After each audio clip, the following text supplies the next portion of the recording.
Good morning, dear students. Once again, I have come back here with chapter number 11, Thailand Cave Rescue, and this is the second video of this chapter.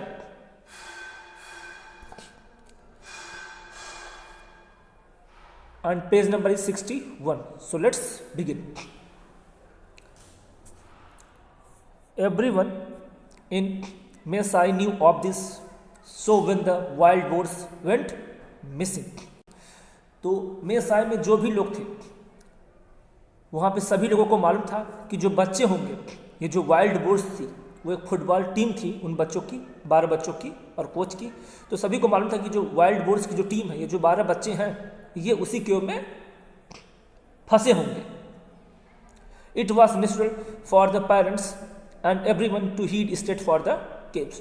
तो उन जो बच्चों के parents थे और जो सभी लोग थे, तो सभी लोग का ध्यान तुरंत किसकी तरफ गया? उस केव्स की तरफ गया, क्योंकि उस केव्स के बारे में लोगों ने बहुत कुछ सुन रखा था कि इसके पहले भी बहुत सारे लोग उस केव में लापता हो चुके थे। इसीलिए जो उन बच्चों के पेरेंट्स थे और सभी सबका ध्यान उस केव की ही तरफ गया कि जो बच्चे मिसिंग कर रहे हैं, जो बच्चे कहीं दिखाई नहीं दे रहे, इसका मतलब वो बच्चे उस केव में ही लापता हो गए होंगे। In front of the caves, they found the children bags, bikes and some football shoes. तो जब सब लोग वहाँ पे गए तो उन लोगों को उस केव के सामने बच्चों के बैग्स, बाइक्स और उनके जो फुटबॉल शूज थे वो उस केव के सामने उनको मिले। It was then that they raised an alarm. और इसको देखकर उनको खतरे का अनुमान हो गया, उनको इस भय का अनुमान हो गया। मतलब ये बात क्लियर हो गई कि जो बच्चे हैं वो इस केव के अंदर फंसे हैं या इसके अंदर लापता हो गए। The boy seems to have been taken unawares by a flash flood. तो बच्चे जब वहां पे गए तो जो बच्चे थे, वो जो उनकी टीम थी, उनको ये नहीं मालूम था कि वहां पे अचानक फ्लैश फ्लड आ जाता है। वो लोग इस बात से अनभिज्ञ थे, इस बात से अनअवेयर थे कि वहां पे अक्सर क्या हो जाता है, फ्लैश फ्लड आ जाता है। इस बात की जानकारी उन वाइल्ड बोर, वो जो 12 बच्चे थे और उनके कोच थे, उनको नहीं थी। It had been raining incessantly for the last few days. और कह रहा है पिछले कुछ दिनों से लगातार खूब जोर बारिश हो रही थी। और पिछले कुछ दिनों से लगातार क्या हो रही थी? खूब बारिश हो रही थी। And water had field into the cave. और लगातार जो कॉन्टिन्यूअस बारिश हो रही थी, तो जो बारिश का पानी है वो पूरी तरीके से केव के अंदर भर गया था। वो जो पूरा केव था वो पूरी तरीके से वाटर से भर गया था। The boys were caught up girled by the flash flood. और वो जो लगातार बारिश होने की वजह से जो बारिश का पानी था वो गुफा के अंदर पूरा भर चुका था, जिसकी वजह से जो बच्चे थे वो उस गुफा के अंदर फंस गए थे, वो बाहर निकल नहीं पा रहे थे। क्यों? क्योंकि वो जो बारिश का पानी था, जो फ्लड था, वो केव के सामने गार्ड का वर्क कर रहा था। And they needed to get out but since it was not possible they went deeper into the cave. और उन बच्चों को जरूरत थी कि वो केव से बाहर निकल आए। उन बच्चों ने, वो जो वाइल्ड बोर्स टीम थी उनकी, वो जो फुटबॉल टीम थी 12 बच्चों की, उनके कोच की, उन लोगों ने कोशिश की होगी, उनको ज़रूरत थी कि वो इस केव से बाहर निकल आए, उन्होंने कोशिश की होगी, लेकिन वो उस केव के इतना डीपर जा चुके थे, वो उस केव के इतना भीतर जा चुके थे कि वो वहाँ से बाहर निकलने में असमर्थ थे। मतलब वो उस गुफा के बहुत भीतर जा चुके थे और सामने से यहाँ पे पूरा उस गुफा में पानी भी भर गया था, तो जिसकी वजह से वो उस गुफा से निकलने में असमर्थ थे। They found themselves about 4 kilometers from the cave entrance on a small rocky area. और वो जो बच्चे थे, जो मतलब उनकी टीम थी, वाइल्ड बोर्स की टीम, उन बच्चों और उन कोच ने अपने आप को ये अनुभव किया कि वो लोग, वो जो गुफा का जो एंट्रेंस था, जो गुफा का प्रवेश द्वार था, वहाँ से वो लोग 4 किलोमीटर अंदर उस गुफा के अंदर फंस चुके थे। मतलब वो जो गुफा का जो गेट था, वो गुफा का जो एंट्रेंस द्वार था, वहाँ से वो लोग उस केव के अंदर करीब 4 किलोमीटर अंदर चले गए थे। अब सोचिए, यहाँ से आपकी केव स्टार्ट होती है और अब आप यहाँ से इस एंट्रेंस से केव के 4 किलोमीटर अंदर चले गए। 4 किलोमीटर बहुत होता है, तो वो समझिए उस गुफा के 4 किलोमीटर अंदर तक चले गए थे, मतलब बहुत भीतर जाकर फंस चुके हैं।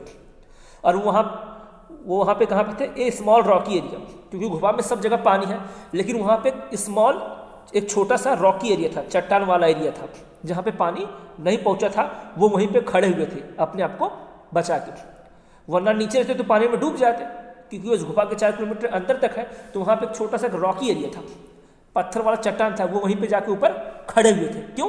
क्योंकि नीचे सब जगह पानी ही पानी था। Their indomitable spirit and determination to survive encouraged them to create a cavern using rocks and digging 5 metre deep. लेकिन वो जो बच्चे थे उन्होंने क्या की, हार नहीं मानी।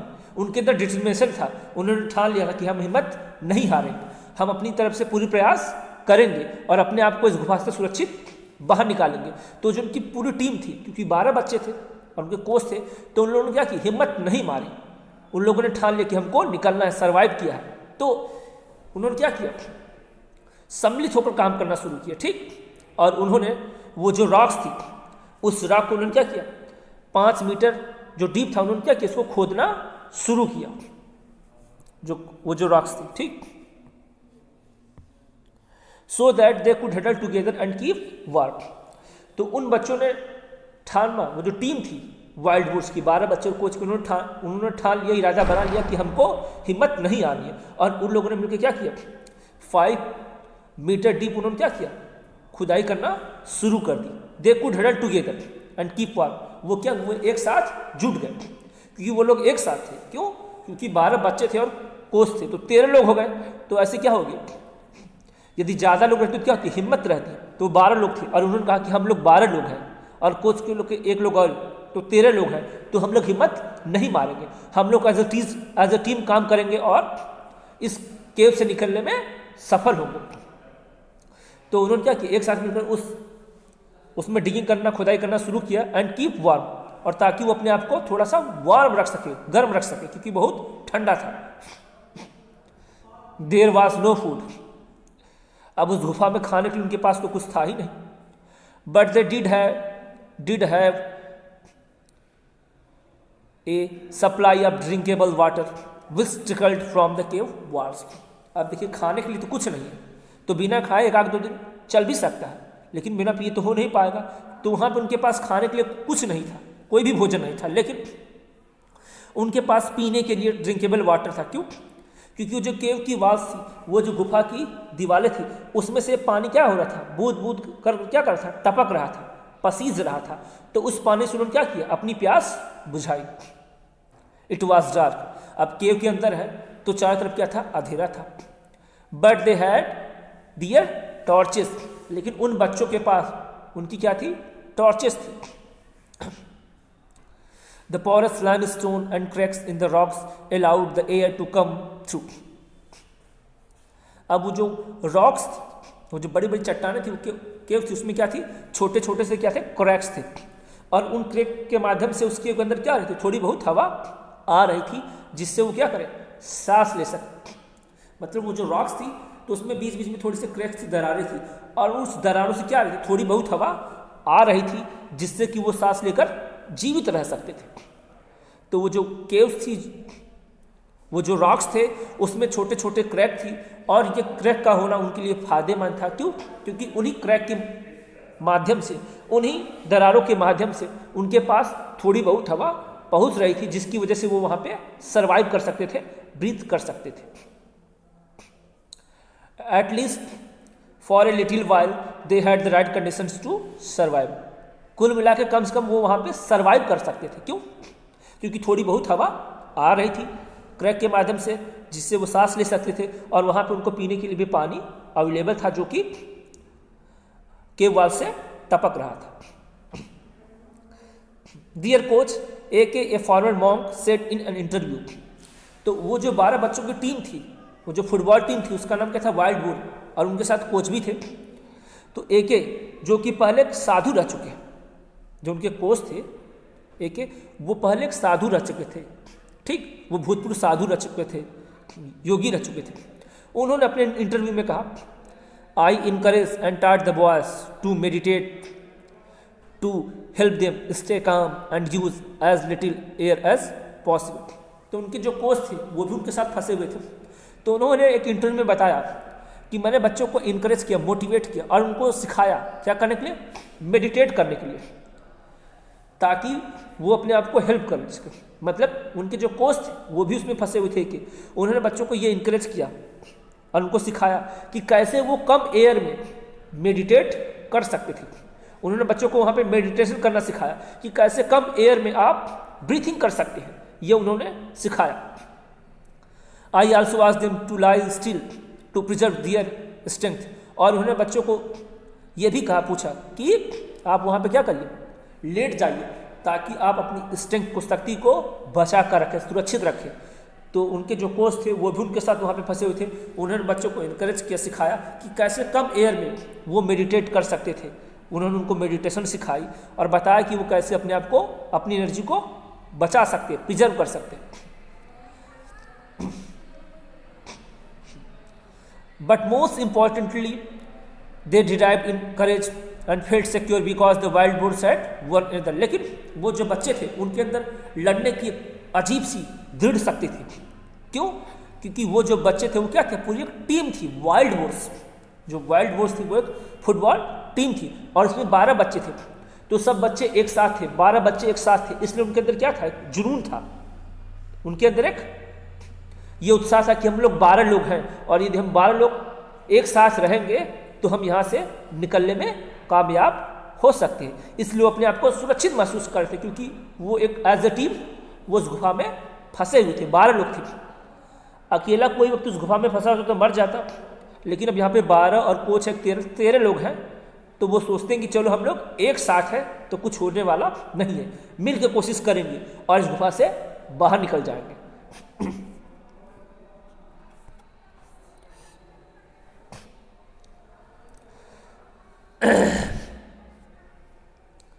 The exclusive Thai Navy SEALs, the National Police and local volunteers all pitched in a hoping to rescue the children. तो वहाँ की जो थाईलैंड की सेवी नेवी टीम थी, वहाँ की जो नेशनल पुलिस थी और जहाँ वहाँ के जो लोकल वॉलंटियर्स थे, सब क्या हुए, सब उस गुफा, सब वहाँ पे पहुँच गए इसी आशा में कि हम बच्चों को क्या करेंगे, वहाँ से बाहर निकालेंगे। तो थाईलैंड जो नेवी टीम है, वहाँ की नेशनल पुलिस है और वहाँ के जो कोई लोकल वॉलंटियर्स है, सब उसके सामने पहुँच गए हैं और उनका मकसद है बच्चों को वहाँ से सुरक्षित बाहर निकालना। Exploring the cave was a challenge. The navy diverse had little cave diving experience. Diverse मतलब गोताखोर, गोताखोर समझते हो, जो पानी में डुबकी लगाते हैं। तो वहाँ की जो नेवी डाइवर्स थी, वहाँ के जो गोताखोर थे नेवी टीम्स के,